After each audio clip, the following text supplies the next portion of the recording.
Full Moon sale காலை 9 மணியிலிருந்து இரவு 12 மணி வரை ஆகஸ்ட் 27 ஒரு நாள் மட்டும். உறுப்பினர் இரா செந்தில் செல்வன்.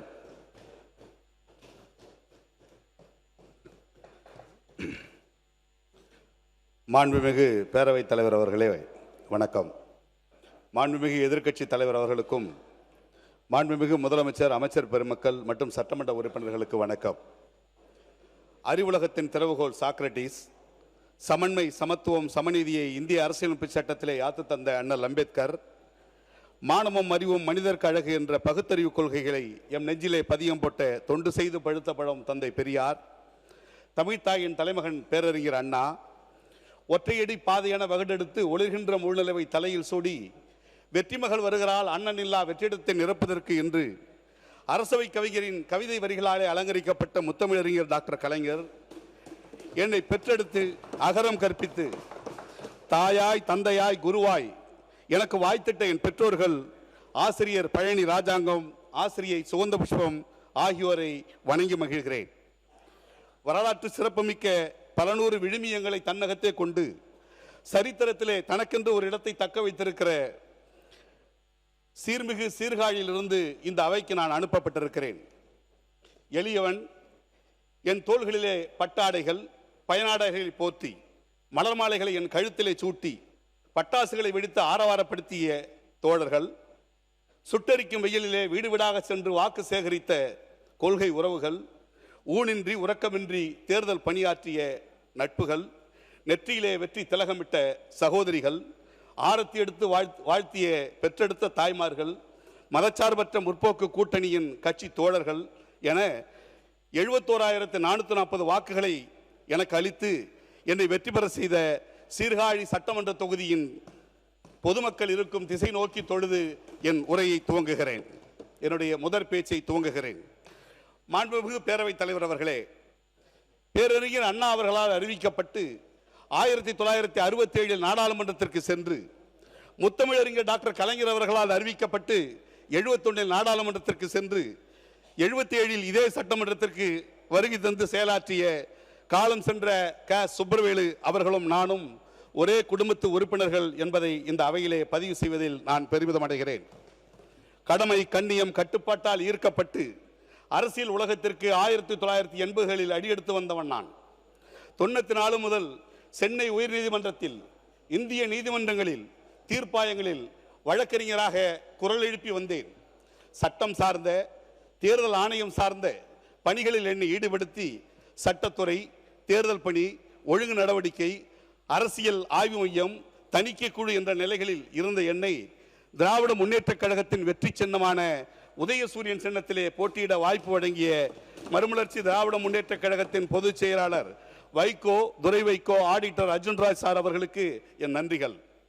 தேர்தலிலே நான் வெற்றி பெற்று இந்த அவைக்கு வர வேண்டும் என்பதற்காக அந்த இனிய நாளில், ஆம், என் வாழ்நாளில் கிடைத்திராத பாக்கியம் பெற்ற அந்த இனிய நாளில் தமிழ்நாட்டின் முதலமைச்சராக மகுடம் தெரித்து திராவிட மாடல் அரசை நிறுவி ஏழை எளிய மக்கள், விளிம்பு நிலை மக்கள், பெண்கள், மாணவ மாணவிகள் நலன் காத்த மாண்புமிகு முத்துவேல் கருணாநிதி ஸ்டாலின் என்ற அந்த மகத்தான மனித புனிதர் சீர்காழி நகர வீதிகளில் 1.5 மணி நேரம் நடந்து சாலையோரத்து வியாபாரிகள், சாமானிய மக்கள், பேருந்துகளிலே பயணித்தவர்கள், உழவர் சந்தை வியாபாரிகள், விவசாயிகள் என பள்ளி கல்லூரி சென்ற மாணவர்கள் என பொதுமக்கள் அனைவரிடத்திலும் வாக்கு சேகரித்த நாள் என் வெற்றிக்கான விதை விதைக்கப்பட்ட நாள். அப்படிப்பட்ட பொழுதை எனக்காக செலவிட்ட வரலாற்று சிறப்புமிக்க திராவிட முன்னேற்ற கழகத்தின் தலைவர், என்னை வழிநடத்தும் நெஞ்சுரமிக்க தலைவர் முத்துவேல் கருணாநிதி ஸ்டாலின் அவர்களுக்கு என் நெஞ்சார்ந்த நன்றிகளை காணிக்கையாக்கிக் கொள்கிறேன். உழவுகின்ற சரித்திரமாக உள்ளங்கையில் இளைஞர்களின் ஆயுள் ரேகை கொண்டிருக்கும் எங்களின் எதிர்க்கட்சி தலைவர், விட்டில் பூச்சிகளால் விடிகளை தரும் சூரியனை நெருங்க முடியாது என்பதை சென்னை முதல் செங்கிப்பட்டி வரை நிரூபித்து காட்டிய மாண்புமிகு உதயநிதி ஸ்டாலின் அவர்களுக்கு எனது நெஞ்சார்ந்த நன்றிகளை தெரிவித்துக் கொள்கிறேன்.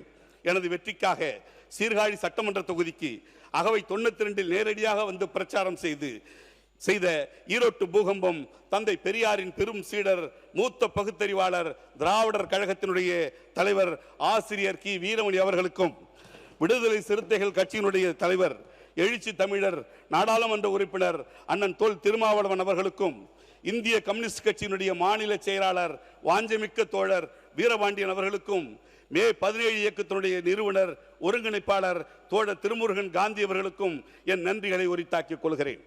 அலைகள் தாளாட்டும் சீர்காழி தொகுதியினுடைய கடற்கரை பகுதிகளில் 2 நாட்கள் நடந்தே சென்று வாக்கு சேகரித்த தமிழர் வாழ்வியலை தூக்கி பிடிக்கும் முதன்மை பெருமாட்டி அன்பு சகோதரி எங்கள் மண்ணினுடைய சீதக்காதி அக்கா திருமதி துர்கா ஸ்டாலின் அவர்களுக்கு என் நன்றிகளை தெரிவித்துக் கொள்கிறேன்.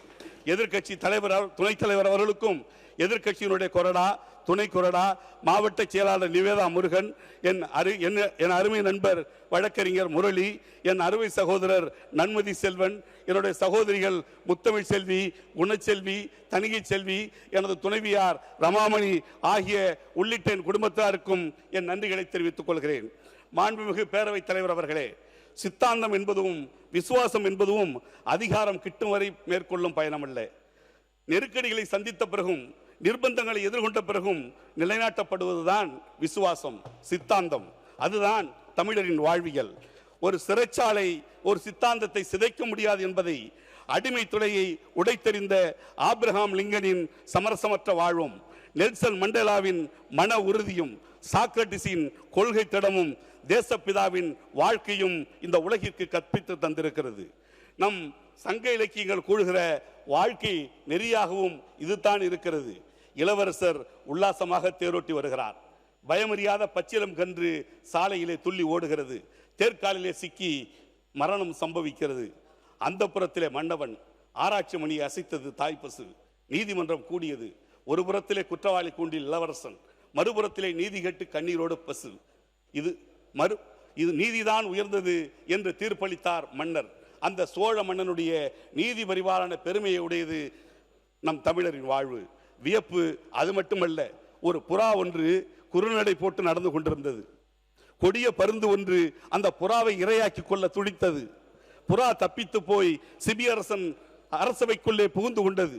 புறாவை கையில் எடுத்து வெளியில் வந்து பறக்கவிட பார்த்தார். புறாவுக்காக கூரிய நகமுடைய பருந்து, கொத்தி கிழிக்கும் அழகுடைய பருந்து வானத்திலே வட்டமிடுவதை கண்டார். புறாவை காப்பாற்ற வேண்டும் என்று தீர்மானித்தார் சிபி. அடைக்கலமாக வந்த புறாவை ஆற்றுப்படுத்தி அரவணைத்து அன்பு செலுத்தி காப்பாற்றிய மன்னன் சிபி சக்கரவர்த்தி. அந்த சிபியினுடைய இலகிய மனதின் பெருமையை உடையது நம் தமிழர் வாழ்வு. மனிதனை உயர்த்துவது பதவிகள் அல்ல, மனிதனின் பண்புகள் தான். பண்புதான் மனிதனுக்கு பதவிக்கு மதிப்பு தருகிறது. பதவி நம்மை சுற்றி இருக்கும் கூட்டத்தை உருவாக்கலாம், ஆனால் பண்புதான் நம்மை ஒருபோது விட்டு பிரியாத மனிதர்களை உருவாக்கும். மாண்புமிகு பேரவைத் தலைவர் அவர்களே, தமிழ்நாட்டிலே ஒரு புதிய அரசு அமைந்திருக்கிறது. ஆளுநர் உரை வாசிக்கப்பட்டிருக்கிறது. நிதிநிலை அறிக்கையும் தாக்கலாகி இருக்கிறது. மானிய கோரிக்கை விவாதம் நடைபெற்றுக் கொண்டிருக்கிறது. 57 மானிய கோரிக்கைகளை 15 நாட்களில் அவசர அவசரமாக விவாதிக்கிறோம். மக்களாட்சி என்பது விவாதம் செய்வது. Democracy means discussion. விரிவான விவாதம் வேண்டும். அவர் டிமாண்ட் இஸ் டீடைல்டு டெலிபரேஷன். அரசின் திட்டங்களை திட்டவட்டமாக எதுவும் தெரிவிக்கவில்லை. ஏட்டு சுரைக்காய் கறிக்காவாது என்பார்களே, அதை போலத்தான் ஆளுநர் உரையும் பட்ஜெட் உரையும் அரசின் கொள்கை குறிப்பும் இருக்கிறது என்பதை நான் சுட்டிக்காட்ட கடமைப்பட்டிருக்கிறேன். அலுவல் ஆய்வு குழுவில் அனைத்து கட்சிகளையும் கலந்து ஆலோசித்த பிறகுதான் இந்த முடிவெல்லாம் எடுக்கப்பட்டிருக்கிறது. அதை பற்றி விமர்சனம் வேண்டாம். நீங்கள் மானிய கோரிக்கை பேசுகிற போது 6 நிமிடங்கள் பொதுவான நன்றிக்கு எடுத்துக்கொண்டீர்கள். மானிய கோரிக்கை மீது வாருங்கள். மாண்புமிகு தமிழ்நாட்டினுடைய முதலமைச்சர் விஜய் அவர்களுடைய தமிழக வெற்றி கழகத்தினுடைய தேர்தல் வாக்குறுதிகளில் ஆதி திராவிடர் மற்றும் பழங்குடியின மக்களுக்கு எதிரான கொடுமைகள் முற்றிலுமாக தடுக்கப்படும். ஒவ்வொரு மாவட்ட காவல் கண்காணிப்பாளர் தலைமையிலே இதற்கென்று தனி காவல் பிரிவு அமைக்கப்படும் என்று அறிவித்தார். ஆனால் மே 10 முதல் இன்று வரை ஆதி திராவிடம் மற்றும் பழங்குடி மக்களுக்கு எதிரான குற்றங்கள் அதிகரித்துக் கொண்டே இருக்கிறது. கோவில்பட்டி அருகே கரடி குளத்தை சார்ந்த 19 வயது சஞ்சய் தாக்கப்பட்டு கத்தியால் குத்தப்பட்டு காயமடைந்து மருத்துவமனையில் அனுமதிக்கப்பட்டு உயிரிழந்திருக்கிறார். திருநெல்வேலி மாவட்டத்தை சார்ந்த சுத்தமல்லி பகுதியை சார்ந்த 23 வயதுடைய ராமலட்சுமி ஒரு ஆணுடன் தொலைபேசியில் பேசியதற்காக தனது சகோதரனால் முத்துகிருஷ்ணனால் ராமலட்சுமி அருவாளால் தாக்கியதாக கூறப்படுகிறது. மருத்துவமனைக்கு கொண்டு செல்லப்பட்ட அவர் உயிரிழந்திருக்கிறார். தூத்துக்குடி மாவட்டம் கயத்தாறு அருகே தெற்கு மயிலோடை பகுதியிலே சேர்ந்த 18 வயது அபிசெல்வியின் மரணம் முதலில் தற்கொலையாக பதிவு செய்யப்பட்டது. பிரேத பரிசோதனைக்கு பிறகு அது கொலை செய்யப்பட்டிருக்கலாம் என்று தெரிய வந்திருக்கிறது. மயிலாடுதுறை மாவட்டம் தரங்கம்பாடியை சார்ந்த 19 வயது பட்டியலின இளைஞன் பார்த்திபன் மிகவும் பிற்படுத்தப்பட்ட சமூகத்தை சார்ந்த 17 வயது சிறுமி இருவரும் உயிரிழந்த நிலையிலே கண்டெடுக்கப்பட்டிருக்கிறார்கள். சோழவந்தான் பகுதியை சார்ந்த 19 வயது கல்லூரி மாணவரும் 18 வயது மாணவியும் காதலித்து வந்ததாக கூறப்படுகிறது. காதல் விவகாரம் பெற்றோருக்கு தெரிய வந்து பின்னர் காவல்துறையில் பாதுகாப்பு கோரப்பட்டு பெண் காப்பகத்திற்கு அனுப்பப்பட்ட நிலையில் இளைஞர் தூக்கிட்டு உயர்ந்ததாக கூறப்படுகிறது. ஆக தாவேக ஆட்சியிலே ஆவண கொலைகள், ஆணவ கொலைகள் அதிகரித்துள்ளது. எந்த நடவடிக்கையும் எடுக்கப்படாத இந்த தைரியத்தில் தான் இந்த கொலைகள் நடைபெறுகிறது. இதற்கு இந்த அரசு என்ன பதில் சொல்ல போகிறது என்று நான் கேட்கிறேன். மாண்புமிகு அவை முன்னவர்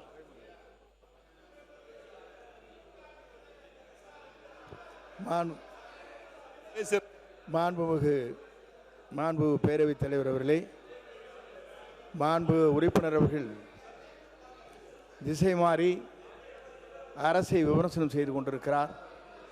அவர் பேசுகிற போதே சொன்னார், ஆளுநரை அனிமல பட்ஜெட் உரை என்பது நீங்கள் எடுத்திருப்பது ஏற்றுச்சொக்காய் கறிக்குறவார் என்று ஒரு சொன்னீர்கள். எங்களுடைய ஆட்சி எப்படி செய்ய போகிறது என்று மக்கள் பார்த்து கொண்டிருக்கிறார். நீங்கள் சொல்ல தேவையில்லை, எங்களுக்கெல்லாம் கருத்துக்கள்.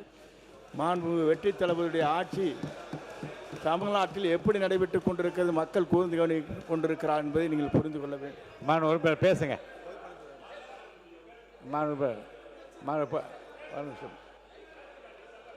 மாண்பு பொதுப்பணித்துறை அமைச்சர். மாண்புமிகு பேரவைத் தலைவர்களே, நான் காலையிலே சொன்னேன் உண்மைக்கு புறமான செய்திகளை சொல்லாதீங்க அப்படின்னு. அவர் முடிக்கிட்டு உட்காருங்க. முடிச்சிட்டு வாபஸ் வாங்க சொல்லுங்க. வாபஸ் வாங்க சொல்லுங்க. முடிக்க சொல்லுங்க. போன ஆட்சியில தான் 70% இந்தியாவிலே அதிகமாக தலித்துகள் எதிரான குற்றங்கள் பதிவுபட்டிருக்கு. இதுதான் உண்மையான டேட்டா. அதனால வந்த 100 நாள்ல எங்க ஆட்சியில் அதிகமாயிருச்சு சொல்லணும். உங்க ஆட்சியோடைய கண்டினியூஷன் தான் நடந்துட்டு இருக்கு.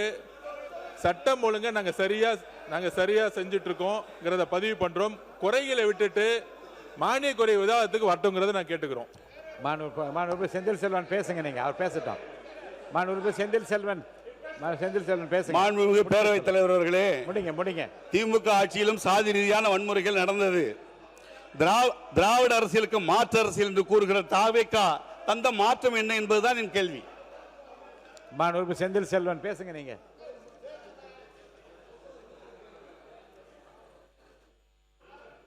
மே 26 மாதத்திலே தென்காசியிலே 6 இளைஞர்கள் மேல் கொலைவெறி தாக்குதல் நடந்திருக்கிறது. இருக்கு சார், நடந்திருக்கு. உண்மைதானங்க சொல்றேன். விழுப்புரம் கோட்டக்குப்பத்துக்கு அருகே இடுகாடு கொடுத்து நடந்த பிரச்சனையில் ஒடுக்கப்பட்ட சமூகத்தை சார்ந்தவர் தாக்கப்பட்டிருக்கிறார்.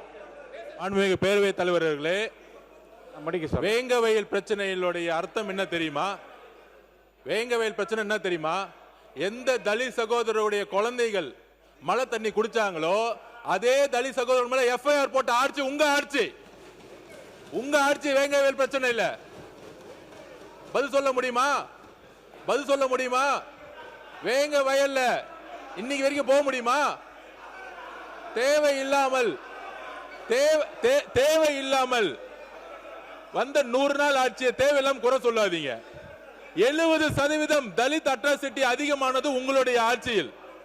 வேங்கவயல் பிரச்சனைல மலம் கலந்த தண்ணீரை தொட்டில கலந்திருக்காங்க. ஆனா அன்னைக்கு இருந்த சட்டம் ஒழுங்கு, காவல்துறை, திமுக ஆட்சியில அந்த குழந்தைங்க யாரெல்லாம் வந்து எஃப்ஐஆர் போட்டாங்களோ அவங்களுடைய குழந்தைகள் மழை தண்ணி குடிச்சு அதே குழந்தைங்க ஹாஸ்பிட்டல் கலந்துருக்காங்க. யாராச்சும் அந்த ஊர்ல இருக்கக்கூடிய தலித் சகோதரர்களே மலத்தை வந்து டேங்க்ல கலந்துட்டு அவங்க குழந்தைய குடிக்க விடுவாங்களா? இது எவ்வளவு பெரிய அநியாயம் உங்க ஆட்சியில் நடந்தது. வேங்கவயல் பிரச்சனையில மழை கண்ணி தலித் சகோதரிகளை கைது, தலித் சகோதரி எஃப்ஐஆர் போட்டது உங்க அரசு. அதனால பொய்யான தகவல்கள் கொடுக்கறத நிப்பாட்டிட்டு உண்மைக்கு மாறான தகவல், உண்மைக்கு மாறான தகவல் சொல்றோம். மானிய கோரிக்கை போக சொல்லுங்க.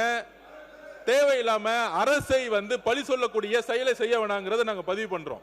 மாண்பு உறுப்பினர் நேரு, மாண்பு உறுப்பினர் கே என் நேரு அவர்கள். மாண்பு உறுப்பினர் கே என் நேரு.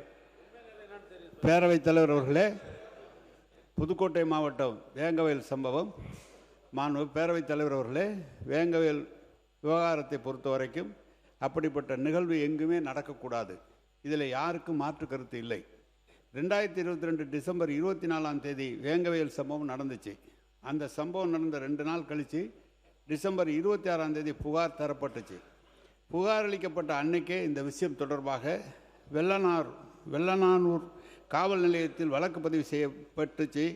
அதே மாதிரி 2023 ஜனவரி மாதம் 14 இந்த வழக்கு சிபிசிஐடிக்கு மாற்றப்பட்டது. இந்த வழக்கை சிபிஐ விசாரிக்கணும்னு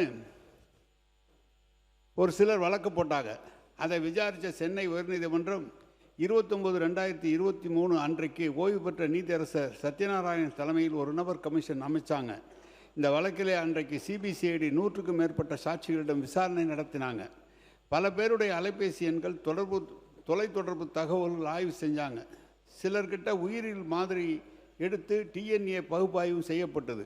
அதன் அடிப்படையில் 3 பேர் குற்றவாளிகள் உறுதி செய்யப்பட்டு ஜனவரி 2025 நீதிமன்றத்திலே குற்றப்பத்திரிகை தாக்கல் பண்ணியாச்சு. ரொம்ப சென்சிட்டிவான இந்த வழக்கை எங்கள் தலைவர் தலைமையிலான அரசு ரொம்ப கேர்ஃபுல்லாக ஹேண்டில் பண்ணாங்க அன்றைக்கு. ஆனால் இன்றைக்கு சட்டத்துறை அமைச்சராக நம்முடைய நிர்மல்குமார் அவர்கள் அன்றைக்கு என்ன இந்த சம்பவம் நடந்தது, இது மாதிரி சம்பவத்துக்கு ஆதரித்து எங்கள் இது மாதிரி நடக்கக்கூடாதுன்னு தான் பதிவு போட்டார். பதிவு போட்டுட்டு அப்புறம் அந்த பதிவே நீக்கிட்டார். பதிவை நீக்கினாலும் அதனுடைய இருக்கு. நான் சொல்லிடுறேண்ணா, நான் சொல்லிடுறேன். நீங்கள் நான் சொல்கிறத கேட்குறேன். அன்னைக்கு இருந்த சட்டத்துறை அமைச்சராக இருக்கிற சிடி நிர்மல்குமார் அன்னைக்கு என்ன பண்ணார் தெரியுமா? இந்த சம்பவத்திலே கலவரத்தை ஏற்படுத்தணும்னு பாதிக்கப்பட்ட ஒடுக்கப்பட்ட மக்கள் அனைவருக்குமே குற்றவாளிகள்னு சொல்லி சமூக வலைதளத்திலே போஸ்ட் போட்டார். அதன் பிறகு அவர் பல காரணத்தால் அவர் போட்ட பழைய போஸ்ட் எல்லாம் தேடி டெலீட் பண்ணிட்டார். ஆனாலும் அவர் போட்ட ட்வீட்டுக்கான ஆதாரங்கள் ஸ்கிரீன் ஷீட்டாக இருக்கிறது. சரி, மாண்புமிகு பேரவைத் தலைவர்களே, கொஞ்சம் இது மட்டும் சொல்லிட்டு, அதாவது உண்மைக்கு மாறான தகவலை சொல்லிட்டு வரார். அதாவது அவர் கூறிய விஷயங்களில் நான் இந்த சிபிசிஐடிக்கு ஜனவரி 14 உத்தரவிடப்பட்டதாக கூறினார். அதாவது ஜனவரி 14 சிபிசிஐடிக்கு. அதற்கு ஒரு வாரத்துக்கு முன்னாடி அப்போது முதல்வர், முன்னாள் முதல்வர், அதாவது திரு மு க ஸ்டாலின் அவர் இதே சட்டப்பேரவையில் இந்த வழக்கு குறித்து, இதில் கைது செய்யப்பட்டது குறித்து பல தகவல்களை தெரிவித்தார். அதில் நிறைய அந்த வழக்கையே அவங்க பொலிட்டிக்கலாக ஹேண்டில் பண்ணாங்கன்னு அப்போ தான் தெரியும். ஏன்னா அந்த வழக்கையே பொலிட்டிக்கலாக முடிக்கணும்னு பார்த்தாங்க, பொலிட்டிக்கலாக ஹேண்டில் பண்ண முடிக்க பார்த்தாங்கன்னு தெரிஞ்சால் அதற்கப்புறம் அதில் சம்மந்தப்பட்ட ஒரு சில பேருடைய வீடியோக்கள் கிடைச்ச பிறகு அப்போது வெளியிடப்பட்ட அடுத்த நிமிடமே நான் 13ஆம் எப்போ வெளியிடப்பட்டேன். அடுத்த இதில் எந்த விதத்திலும் யாரையும் குற்றம் சாட்டல. அதில் சம்மந்தப்பட்ட ஒரு வீடியோ இருப்பதாக பதிவு செய்யப்பட்ட உடனே அது சிபிசிஐடிக்கு மாற்றப்பட்டது. அதற்கு அப்புறம் பார்த்தீங்கன்னா என்ன பதிவு செய்தார், அப்போ முதல்வர் என்ன இந்த அவையில் பதிவு செய்தாரோ அதற்கு நேர்மாறாக தான் வழக்கும் நடந்தது. அதுக்கப்புறம் அவர் வாயை திறக்கல. 4 வருடங்கள் 3-4 வருடங்கள் அந்த வழக்கு சம்பந்தம் வாயை திறக்கலை. அந்த வழக்கை மொத்தமாக மூடி மறைத்து அதில் யாரு உண்மை குற்றவாளி என்பதை வெளியில தெரிய விடாமல் செய்ததும் அப்போ முதல்வர் அதை தவறாக ஹேண்டில் பண்ணான்றதான். அதுல இப்போ வரைக்கும் உண்மையான குற்றவாளிகளை வெளியே தெரிய விடாமல் ஹேண்டில் பண்ணி அதை பொலிட்டிக்கலா ஹேண்டில் பண்ணான்றத ஒரே காரணம் தான். இப்போ வரைக்கும் அதில் இருந்த பட்டியலின மக்கள் அனைவருக்கும் அநீதி இழைக்கப்பட்டது தான் எங்களுடைய ஒரே குற்றச்சாட்டு. அதுல லாபகமாக அவர் 14ஆம் தேதி சிபிசிஐடிக்கு உத்தரவிட்டார். அதுக்கு முன்னாடி இதே அவையில அப்போ முதல்வர் என்ன இங்க வாசிச்சாரு, அந்த சம்பவம் குறித்து என்ன பேசினான்னு சேர்த்து சொல்லுங்க. அவங்க சொல்லி முடிக்கட்டுமே. அவங்க சொல்லி முடிச்சோன்னு நீங்க பேசுங்க. நீங்க சொல்லி முடிங்க. மாண்புமிகு கே என் நேரு அவர்கள் நீங்க பண்ணுங்க. மாண்புமிகு கே என் நேரு அவர்கள். மாண்புமிகு பேரவைத் தலைவர்களே, அவர் போட்ட ட்வீட்டுக்கான ஆதாரங்கள் ஸ்க்ரீன்ஷாட் இருக்கிறது. சரி, நாங்கள் தான் அங்கெல்லாம் போகல வரலன்னு சொல்கிறீங்க. நான் மீண்டும் குற்றம் சொன்னதாக நீங்கள் நினைக்கக்கூடாது. சரி, இப்போ வேங்கவேலுக்கு எங்கள் தலைவர் போகலைன்னு சொல்கிறீங்களே, நாங்கள் உறுதியாக செயல்பட்டு குற்றவாளிகளை கண்டுபிடிச்சோம். குற்றவாளிகள் முரளி ராஜா, சுதர்சன், முத்துகிருஷ்ணன் என்ற குற்றவாளிகளுக்கு அவருக்கு தண்டனை கொடுக்கப்பட்டிருக்கிறது. இப்போ திண்டுக்கல் நீங்கள் சொல்கிறீங்க முதலமைச்சர்லாம் போகலன்னு. இன்றைக்கு திண்டுக்கல் மாவட்டத்தில் வடமதுரை அடுத்த தங்கமாப்பட்டியில் அரசு உயர்நிலைப்பள்ளி குடிநீர் தொட்டியில் ஆகஸ்ட் 2ஆம் தேதி மனித கலவு கலந்துருக்காங்க. அதுக்கு இப்போது இந்த முதலமைச்சர் போனாரா? முதல்ல அப்படி ஒரு சம்பவம் நடந்துச்சுன்னு அவருக்கு தெரியுமா? இந்த சம்பவத்தில் யார் மேலாவது நடவடிக்கை எடுத்திருக்கீங்களா? தமிழ்நாட்டில் இன்னைக்கு எத்தனையோ குற்ற சம்பவங்கள் நடக்குது.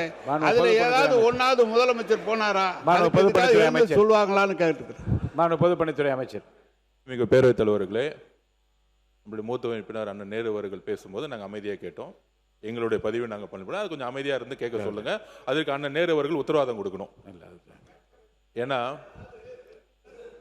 நீங்கள் பேசி முடிச்சிடுறேன். வேங்கவயல் பிரச்சனை ஒரு அரசை வழி நடத்தியவர்கள் 5 வருடம். நீங்கள் அரசு என்ன செய்திருந்தா கொஸ்டின் கேட்கணும். ட்விட்டர்ல போட்டாங்க, மெசேஜ் கொடுத்தாங்க, வாட்ஸ்அப் ஃபார்வர்ட் பண்ணாங்கிறதெல்லாம் விட்டுருவோம். அரசுடைய முடிவு என்ன? உங்களுடைய அரசு ஒரு பிரச்சனையை எப்படி எதிர்கொண்டது? அதற்கு நான் பேசுறேன். நீங்க விளக்கம் கொடுத்தீங்கல்ல, நான் விளக்கம் கொடுக்கும் பொழுது என்ன அண்ணன் விளக்கம் கொடுத்தாரு. அதுக்கான கேள்விகள் நானும் கேட்கிறேன். பிரச்சனை நடந்ததுக்கும் 2025 அவங்க முடிவு எடுத்ததுக்கும் எத்தனை வருஷம் கேப் இருக்கும்? நம்பர் 1, இவங்க அந்த 3 பேர் சொன்னாங்களே, அந்த 3 பேருமே பட்டியலின சகோதரர்கள், அதே கிராமத்தில் இருக்கிறவங்க. இதை எதிர்த்து முதல் குரல் கொடுத்தது இவங்க கூட்டணி கட்சியில் இருக்கக்கூடிய விசிகே, கம்யூனிஸ்ட் தோழர்கள். அவங்க கேட்டது என்ன தெரியுங்களா? சிபிஐ என்கொயரி வேணும்னு கேட்டாங்க. மாநில அரசுடைய காவல்துறை மீது நம்பிக்கை இல்லாமல் கூட்டணி கட்சியா இருக்கக்கூடிய உங்க கூட இருந்த கூட்டணி கட்சிகள் கேட்டது, எங்களுக்கு தமிழக காவல்துறை மீது நம்பிக்கை இல்லை. கிட்டத்தட்ட 2.5 வருஷம் என்கொயரியிலே இருந்து நீங்க காலம் கடத்துறீங்க, ஆதிக்கவாதிகளுக்கு நீங்க பின்னாடி நிக்கிறீங்க. இது சொன்னது நாங்க கிடையாது, கூட்டணி கட்சிக்குள்ள உங்களோட இருந்தவங்க. அதற்கப்புறம் பொலிட்டிக்கலா இந்த பிரச்சனை வந்தவொடனே அது எப்ப தெரியுமா அந்த நடவடிக்கை எடுத்தாங்க? அம்பேத்கர் புத்தக வெளியீடு விகடன் மூலம் நடத்தப்பட்டது. அதில் அந்த ஸ்டேஜ்ல வேங்கவை மக்களை பார்த்தது எங்களுடைய தலைவர். நோட் பண்ணிக்கோங்க. அதை பார்த்து முடிச்ச உடனே அடுத்த 15ஆம் நாள் இந்த கேஸ் ஃபாஸ்ட் ஆகுது. அதாவது எங்களுக்கு எந்த பிரச்சனையும் இல்லை. மாண்புமிகு முதலமைச்சர் சொல்றேன், இந்த போன ஆட்சியில் எல்லாருக்கும் என்னென்ன ஆக்ஷன் எடுத்திருக்காருன்னு. அண்ணன் ஆம்ஸ்ட்ராங் அண்ணன் படுகொலை செய்யப்பட்டார். அவங்களுடைய ஒய்ஃப் ஒரே கோரிக்கை, சிபிஐ என்கொயரி வேணும்னு. அரசியல் பின்புலம் இருக்கு. ஏன் முன்னாள் அமைச்சர்களே இதுல சம்பந்தப்பட்டிருக்க அம்மா குற்றம் சொல்றாங்க, குற்றம் சுமத்துறாங்கன்னு சொன்னேன். நான் சொன்னது குற்றம் சுமத்துறாங்க. யார் மேலேயும் நான் பழி சொல்லல, குற்றம் சுமத்துறாங்கன்னு தான் சொன்னேன். நான் யாரையும் அக்யூஸ் பண்ணல. நான் சொன்னது அண்ணன் ஆம்ஸ்ட்ராங் அவனுடைய மனைவி குற்றம் சுமத்துனாங்க. அவங்க கோரிக்கை என்ன வச்சாங்க? எங்களுக்கு சிபிஐ என்கொயரி வேணும்னு சொன்னாங்க. ஆனா தமிழக அரசு எப்பொழுதும் சிபிஐ என்கொயரி பக்கம் போல. அப்ப எங்களுடைய ஆட்சி வந்தவன எங்கள் முதலமைச்சர் அண்ணன் ஆம்ஸ்ட்ராங் படுகொலை அன்னைக்கு போல, அவர் வீட்டுக்கு போல. ஆனா அந்த அம்மாவுடைய கோரிக்கையை வந்தவன நிறைவேற்றினாரு. உச்ச நீதிமன்றம் போய் சிபிஐ என்கொயரி வைன்னு சொல்லி நீங்க சிபிஐ என்கொயரி நடந்துட்டு இருக்கு.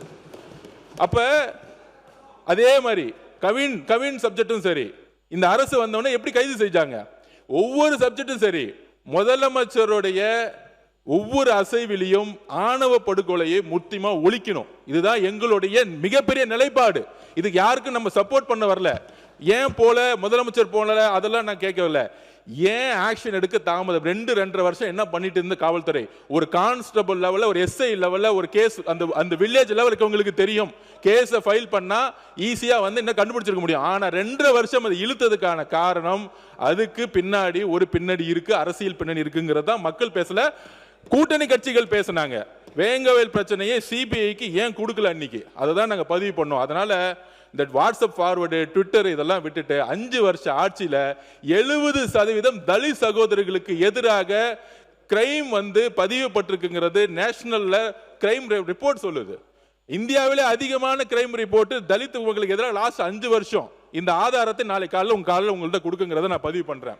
இந்த அரசு, எங்களுடைய முதலமைச்சர் யாராக இருந்தாலும் நேர்மையாக துரிதமாக முடிவு எடுப்பார். இது எந்த சாதிக்கும் சார்பு அரசு கிடையாது, சமத்துவக்கான அரசுங்கிறத நாங்க பதிவு பண்றோம். மாண்புமிகு சமூக நீதித்துறை அமைச்சர் அவர்கள் முடிச்சிருங்க. மாண்புமிகு கொடுக்க உட்காருங்க. அவர் சொல்லிட்டேன். ஏங்க இல்லை அமைச்சருங்க, இல்லை அவர் அமைச்சர், இந்த துறைக்கு அமைச்சர் சொல்லுங்க நீங்க. மாண்புமிகு பேரவைத் தலைவர் அவர்களே, சமூக நீதித்துறை அமைச்சர், மாண்புமிகு பொதுப்பணித்துறை அமைச்சர். அண்ணன் ஆம்ஸ்டாங் படுகொலை சொன்ன உடனே ஏன் சேகர் பாபு அண்ணன் நிந்திச்சு நிக்கிறாருன்னு எனக்கு தெரியல, அது அவருக்கு தான் தெரியும் நினைக்கிறேன். மாண்புமிகு சமூக நீதித்துறை அமைச்சர் சொல்லி முடிச்சிட்டோம். மாண்புமிகு சமூக நீதி நீங்க இப்ப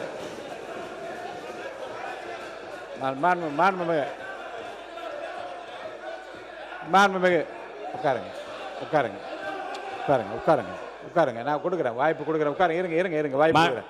இது முடிக்கிட்டேன், உட்காருங்க. நான் வாய்ப்பு கொடுப்பேன், நான் உங்களுக்கு கொடுப்பேன் வாய்ப்பு. உட்காருங்க. இல்லை சொல்லுவாருங்க, உட்காருங்க. மாண்புமிகு நான் கொடுங்க, உட்காருங்க. மாண்புமிகு இருங்க, பேரவைத் தலைவர் அவர்களே, முடிச்சு அவருக்கு முடிக்கட்டும். சொல்லுங்க, அதுதான் உங்களுக்கு கொடுக்க போறாங்க. அடுத்து கொடுக்குறேன் உங்களுக்கு. உட்காருங்க. பொதுப்பணித்துறை அமைச்சர் சொன்ன செய்தியோடு நான் கூடுதல் சில செய்திகளை சொல்ல விரும்புகிறேன். அதாவது மானிய கோரிக்கை விட்டு நான் விலகி எங்கேயோ போய் கொண்டிருக்கிறோம். சுருக்கமா நீங்க வந்து குற்றச்சாட்டு சொல்லும் பொழுது இப்போ வந்து மரியாதைக்குரிய நம்முடைய சீர்காழி சட்டமன்ற உறுப்பினர் பேசும் பொழுது தென்காசியில் 6 சகோதரர்கள் வெட்டப்பட்டார்கள் என்று சொன்னார். 6 சகோதரர்கள் நெட்டூர் என்கிற கிராமத்தைச் சேர்ந்தவர்கள், அவர்கள் வெட்டப்பட்டார்கள். ஒரு சாதிய வெறியாட்டத்தோடு அது நடத்தப்பட்டது என்று உடனடியாக மாண்புமிகு முதல்வர் அவர்கள் அந்த கிராமத்திற்கு சென்று என்னை அவர்களை சந்திக்க வைத்தார்கள். மருத்துவமனையில் அவர்கள் அனுமதிக்கப்பட்டிருந்தார்கள். நான் சென்று அவர்களை சந்தித்து அரசு சார்பாக நிதியுதவி வழங்கியிருக்கின்றோம். அதான் SC/ST ஆக்டின் அடிப்படையில் கொடுக்கப்பட்டிருக்கிறது. எங்கு நடந்தாலும் உடனடியாக சமூக நீதித்துறை சார்பாக நாங்கள் செல்கின்றோம். மாண்புமிகு மூத்த உறுப்பினர் நம்முடைய நேரு அவர்கள் பேசும்பொழுது வேங்கவயல் தொடர்பாக பேசினார்கள். வேங்கவயல் சம்பவம் 2022 டிசம்பர் மாதம் நடைபெற்ற உடனே அந்த 31ஆம் தேதியே புதுக்கோட்டையில் இந்த சம்பவத்துக்கு எதிராக மிகப்பெரிய போராட்டத்தை கூட்டணியில் இருந்தாலும் நாங்கள் நடத்திய போராட்டம், விடுதலை சிறுத்தைகள் நடத்திய போராட்டம், எங்களுடைய தலைவர் எழுச்சி தமிழர் தொல்காப்பியன் திருமாவளவன் பங்கேற்ற அந்த பல்லாயிரக்கணக்கான மக்கள் மத்தியில் அந்த போராட்டத்தை நடத்தினார்கள். அதற்கு பிறகு அந்த கிராமத்திற்கு எங்களுடைய தலைவர்கள் போனார்கள், நானும் போனோம். அந்த மக்கள் சொன்னார்கள், எங்கள் மீதே பழி சுமத்த விரும்புகிறார்கள், பழி சுமத்த முனைகிறார்கள் என்று சொன்னார்கள். அவர்கள் சொன்னார்கள், எங்களுக்கும் அதற்கு எந்த சம்பந்தமும் இல்லை என்று சொன்னார்கள். ஆனாலும் திரும்ப காவல்துறை, அங்கே இருக்கின்ற காவல்துறை, SP, CID உள்ளிட்ட எல்லோருமே வந்து ஒரு குறிப்பிட்ட அங்கே காவல்துறை SI-யாக இது காவல்துறையினுடைய கான்ஸ்டபிளாக பணி செய்கின்ற ஒருவர் மீது குற்றம் சுமத்தி முழுவதுமாக தலித் மக்கள் மீதே பழி சுமத்தப்பட்டு இதை கண்டித்து எங்களுடைய தலைவர் எழுச்சி தமிழர் தொல்காப்பியன் திருமாவளவன் அவர்கள் அன்றைய முதல்வர் அவர்களிடமே சொன்னார்கள். ஆகவே அந்த குற்றச் செயலுக்கும் அந்த மக்களுக்கு எந்த சம்பந்தமும் இல்லை. இப்பொழுதும் அது குறித்து நீதிமன்றத்தில் இருக்கிறது, மேல்முறையீடு இருக்கிறது என்பதை நாங்கள் தெளிவுபடுத்த விரும்புகிறோம். ஒன்று, இந்த ஆணவ படுகொலை தொடர்பாக நான் என்னுடைய உரையில் நான் பதில் சொல்ல முனைந்தேன். ஆனால் இப்பொழுது அதற்காக பதில் சொல்ல நான் விரும்புகின்றேன். ஆணவ படுகொலை தொடர்பாக இந்த அரசு, நம்முடைய அரசு அதில் சிறப்பு கவனம் செலுத்துகின்றது. அதற்கான அறிவிப்பை மட்டும் நான் அறிவிக்க எனக்கு அனுமதி தருமாறு கேட்டுக்கொள்கிறேன்.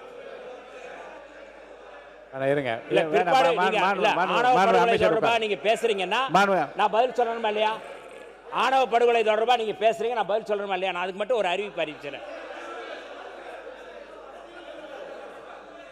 வன்கொடுமைக்கு எதிராக சட்டங்கள் இயற்றப்பட்டு கடுமையான நடவடிக்கை எடுக்கப்பட்டும் சமத்துவம் மற்றும் சகோதரத்துவத்தினை நிலைநாட்டி அனைவரிடமும் இணக்கமான சூழ்நிலையை உருவாக்கவும் நமது அரசு முயன்று வருகிறது.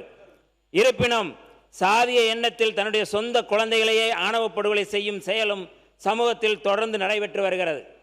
சமூகத்தில் தொடர்ந்து நிகழ்ந்து வரும் ஆணவ படுகொலைகளை தடுப்பதற்கு சிறப்பு சட்டம் இயற்றுவதற்கு அரசியல் கட்சிகள், சட்ட வல்லுநர்கள், சமூக ஆர்வலர்கள், பாதிக்கப்பட்டவர்கள் அதாவது விக்டிம்ஸ் மற்றும் மக்களிடமிருந்து கருத்துக்களை சேகரித்து உரிய பரிந்துரையினை வழங்க அரசாணை எண் 567 உள் காவல்துறை நாள் 11/11/2025 படி கடந்த அரசு ஓய்வு பெற்ற சென்னை உயர்நீதிமன்ற நீதியரசர் KN பாட்ஷா அவர்களுடைய தலைமையிலே ஒரு குழு அமைக்கப்பட்டுள்ளது. இக்குழு அரசு அலுவலருடன் கலந்து ஆலோசித்து கருத்துக்கள் கேட்கப்பட்டுள்ளது. மேலும் அரசியல் கட்சி பிரதிநிதிகளிடம் கலந்து ஆலோசித்து கருத்தினை பெற்று அறிக்கை தயார் செய்ய வேண்டிய நிலை உள்ளதால் அரசாணை நிலை எண் 237 உள்துறை நாள் 24/7/2026 படி இக்குழுவிற்கு கால வரையறையினை 11/8/2026 முதல் 9 மாதத்திற்கு நீட்டிப்பு செய்யப்பட்டுள்ளது. இது மரியாதைக்குரிய கேன் பாட்ஷா அவர்களுடைய வேண்டுகோளின் அடிப்படையில் இது நீட்டிப்பு செய்யப்பட்டுள்ளது. மேற்குறிப்பிட்ட காலத்திற்குள் அரசியல் பிரதிநிதிகளுடன் கலந்து ஆலோசித்து குழுவின் பரிந்துரை பெறப்பட்டவுடன் ஆணவ படுகொலைகளை தடுத்து நிறுத்துவதற்கு சிறப்பு சட்டம் இயற்றப்படும் என்று இந்த அவையில் நாங்கள் திறந்த மனதோடு மாண்புமிகு முதல்வர் அவருடைய வழிகாட்டுதல் அடிப்படையில் இந்த சட்டம் நிறைவேற்றப்படும் என்று நான் அறிவிக்கின்றோம். மாண்புமிகு உறுப்பினர் சேகர் பாபு அவர்கள். மாண்புமிகு பேரவைத் தலைவர் அவர்களே, நம்முடைய பொதுப்பணித்துறை அமைச்சர் அவர்கள் மறைந்த பகுஜன் சமாஜ் கட்சியுடைய மாநில தலைவர் அவர்களுடைய படுகொலை குறித்து ஒரு சில கருத்துக்களை கூறினார். ஒரு கிலோ கருத்து பெருசாக தெரிவிக்கல. இல்லை அல்ல விளக்கம் சொல்லியான பெரிய குற்றச்சாட்டில் இல்லை வழக்காடு மன்றத்தில் இருக்குதுன்னா நீங்கள் ரொம்ப டீட்டெயிலாக பேச விடக்கூடாது. அவரை பேச விட்டு என்ன சொன்னார் அவரு? இல்லை நான் எதுவும் குற்றச்சாட்டு சட்டத்துறை அமைச்சர் தான் போகிறேன்.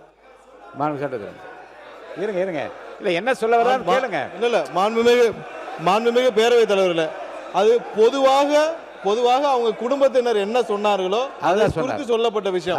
அதை ஏதோ தனிப்பட்ட குற்றச்சாட்டு போல இவர்கள் பேச வேண்டியது. அவர் பேரை சொன்னதுனால இருங்க, அவர் பேரை சொன்னாரே தவிர்த்து அவங்க குடும்பத்தினர் என்ன சொன்னாங்களோ அதுதான் சொன்னாரே தவிர்த்து இதை எல்லாத்துக்கும் பாருங்க ஊழல்னு சொன்னா நாங்க எஞ்சி நிற்போம், பொதுவா அந்த குடும்பத்தை எதுனா சொல்ல எஞ்சி நிற்போன்றதான் பொதுவா சொல்லப்பட்ட விஷயங்களுக்கு எல்லாத்திற்கும் நாங்கள் தனிப்பட்ட முறையில் எஞ்சி நிற்போன்றதை தவிர தயவு செஞ்சு பொதுவாக சொல்லப்பட்ட விஷயமா தவிர்த்து வேற எதுவும் இல்லை.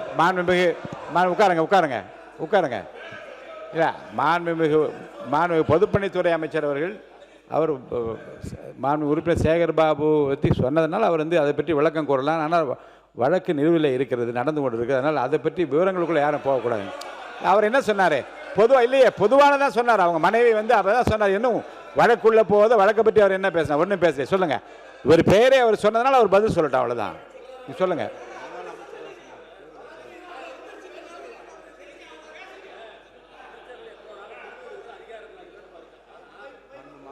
குறிப்பிட்ட பின்பு அவர் முழுமையாக தெளிவுபடுத்தி இன்னொரு அமைச்சரோட பேசலாம் மொழிய ஒரு கருத்தை பற்றி 3 அமைச்சரை எழுந்து அதே மாறி பேசினா எப்படி நாங்கள் விளக்கம் சொல்ல முடியும்? அது சொல்லுங்க. இல்லை அந்த ப்ரொசீஜர் என்னன்னு சொல்லுங்க. எனக்கு அமைச்சர்களுக்கு எப்போனாலும் எழுந்திருக்க அதிகாரம் நான் இல்லைன்னு மறுக்கல. ஆனால் நீங்கள் ஒரு உறுப்பினர் குறிப்பிட்ட ஒரு விளக்கம் சொல்லி முழுமையாக முடிஞ்சு இருப்பாரு. அதில் அமைச்சர் தவறு நினைச்சாலும் திருப்தி அடையினா கூட அவர் சொல்லலாம். ஒரு அமைச்சர் பொதுப்பணித்துறை அமைச்சர் ஏற்கனவே பேசியிருக்கா, அதுக்கு பதில் சொல்றதா எழுந்திருக்கிறார். உடனே சட்டத்துறை அமைச்சர் அவர் எழுந்திருக்கிறார். அப்புறம் சமூக நீதித்துறை அமைச்சர் அவர் எழுந்திருக்கிறார். அப்ப எப்பதான் நாங்க சொல்லி பதில் கொடுக்க சொல்ல முடியும்? அப்ப நாங்க சொல்றது பதில் புரியல, நாங்க போயிட்டு இருக்கிறோம், விட்டுடுங்க, நாங்க போறோம். என்ன பண்ண சொல்றீங்க? உட்காருங்க. மாண்புமிகு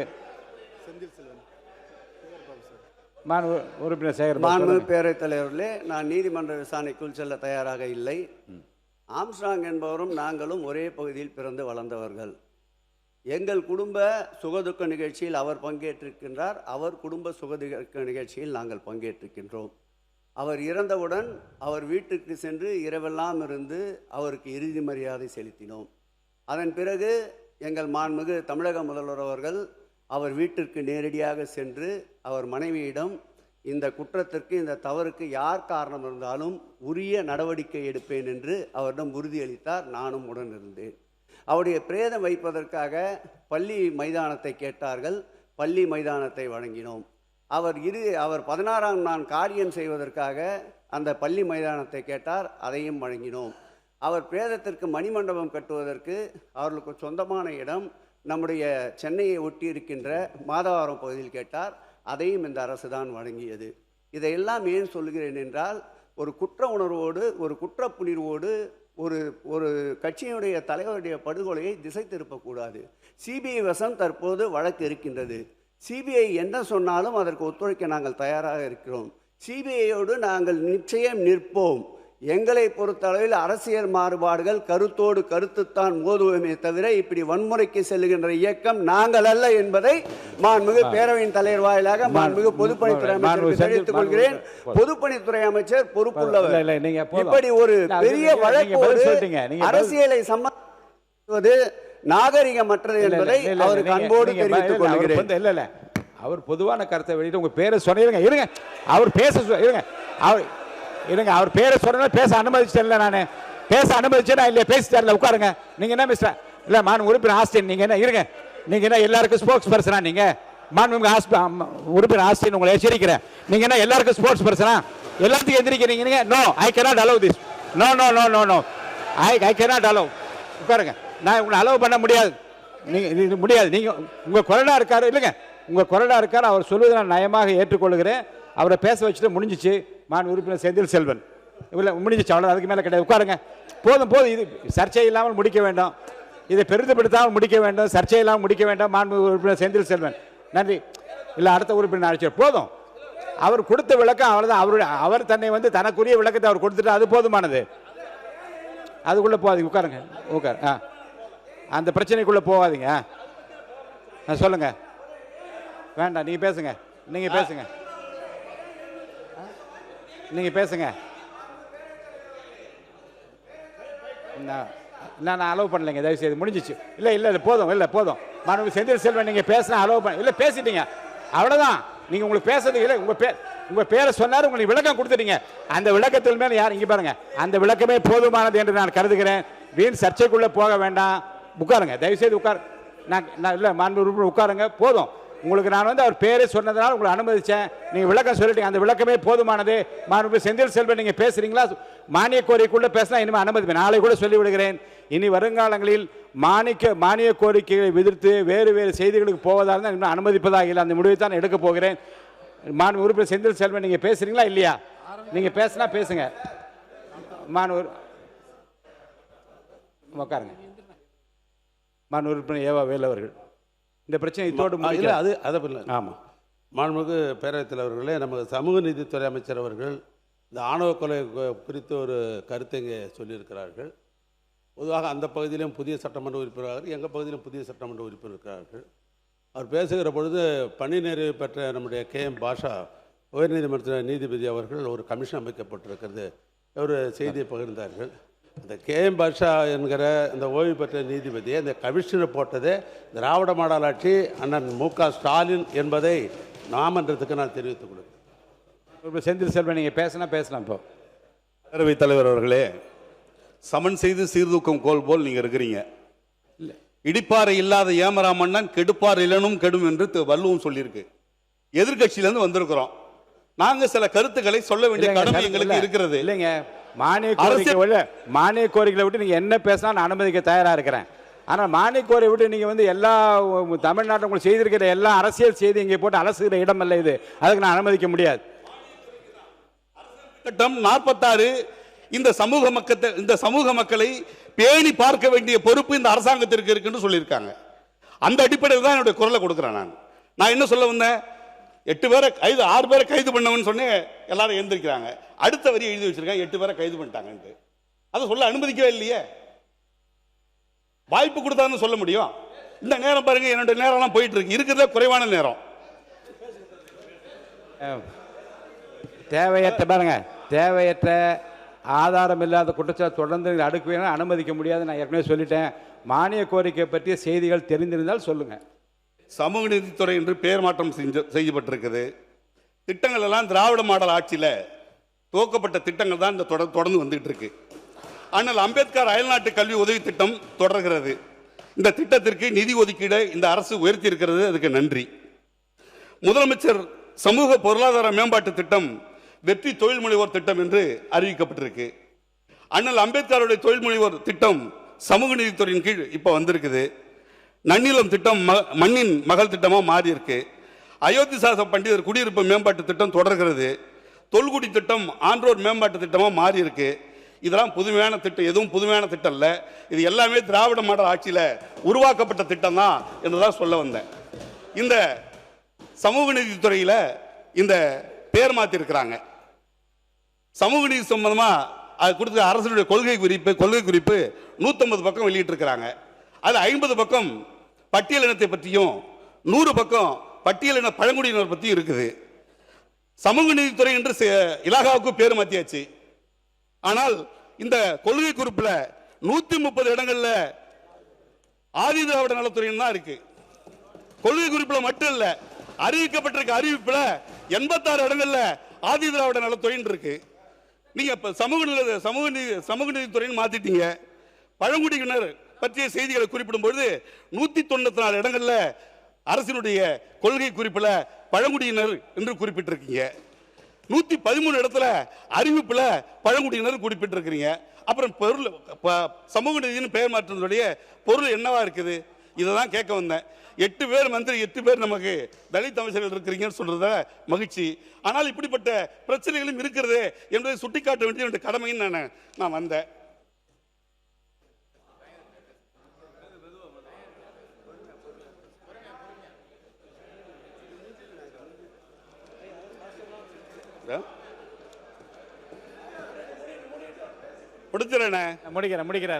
முடிச்சிடறேன்.